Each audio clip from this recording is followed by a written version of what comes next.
Një tërmet I fuqishëm sot ka goditur pjesën juglindore të Turqisë mes qyteteve Van dhe Ergjish, pikërisht në afërsi të vendit ku para disa ditësh u vran 24 ushtarë turq. Raportet nga tereni flasin se tërmeti ka marrë me vete shumë viktima, madje sipas parashikimeve të para, shifra mund të shkojnë mbi 1000 persona, ndërsa janë rënuar dhe dëmtuar një numër jashtëzakonisht I madh I godinave.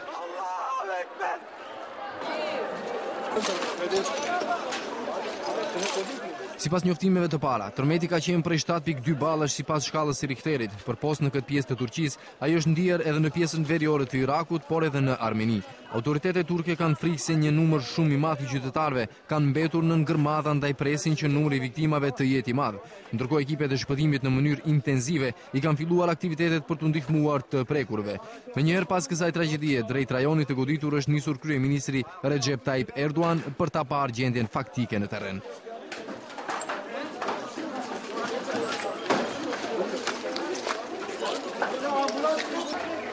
Siç bën të ditur qendra sismike e Turqisë, tërmeti I parë ka qenë në orën 13:41 prej 7.2 ball. Pastaj vetëm 6 minuta më vonë, pikërisht të njëjtin region e kanë goditur edhe një sër tërmetesh nga 4 deri në 5.5 ball.